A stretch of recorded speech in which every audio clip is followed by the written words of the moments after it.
ជាសៀមនេះមិនមែនជាជនជាតិនៅលើទឹកដីសៀមសប្តាហ៍ទេជាជនជាតិដែលមកពីប្រទេសចិនខេត្តយូណានសៀមនេះក្រុមកុលសម្ព័ន្ធជាចៅទាំងប្រុសទាំងស្រីរបស់រស៊ីទៅចៅចូលទៅរុករៀនទន្ទ្រានប្រជាប្រដ្ឋចិននៅខេត្តយូណានណាក៏រដ្ឋាភិបាលនៃប្រទេសចិនហ្នឹងគេចាត់វិធានការគេកម្ចាត់ដេញចេញពីស្រុកគេអត់ឲ្យនៅម្ល៉េះហើយជនជាតិសៀមនេះក៏ធ្វើអន្តោប្រវេសន៍ចេញពីខេត្តយូណានមកអន្តោប្រវេសន៍គឺចេញមករកទីតាំងភូមិករនៅថ្មីក៏ដល់អន្តោប្រវេសន៍មកដល់មកនៅលើទឹកដីកម្ពុជាអញ្ចឹងណា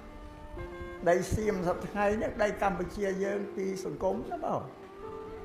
ហើយនឹងដីរបស់មូនប្រទេសមូនមួយសៀមលេបអស់ជនជាតិមូនហើយនឹងទឹកដីកម្ពុជាយើងវាយកបាន37ខែសប្តាហ៍នេះយ៉ាងម៉េចច្រើនជាងដីយើងដែលសេសសល់តែ25ខែក្រុងទេហើយ25ខែក្រុងនេះมันជាធំប្រមាណទេតូចបោកខេត្តដែលវាយកឲ្យធំណាស់បងមានវិសាលភាពធំបានទាំងប្រាសាទបុរាណយើងប្រាសាទដែលសាងពីថ្មពីអត់ដែលប្រាសាទនៅលុបបូរីនៅភីម៉ាយនៅអង្គររាជសតតែប្រាសាទយើងទាំងអស់នេះសន្តិរាជខ្ញុំនិយាយចាតែរឿងអតីតកាលយើងខ្មែរអត់បានគិតទេថាវាកន្លងហួសទៅហើយក៏សុខចិត្តនៅស្ងៀមដែរតែឥឡូវមហិច្ឆតារបស់សៀមមិនស្ងប់ចង់បានលេបទឹកដីយើងឲ្យអស់ថ្មងបងហើយយើងនិយាយមើលមក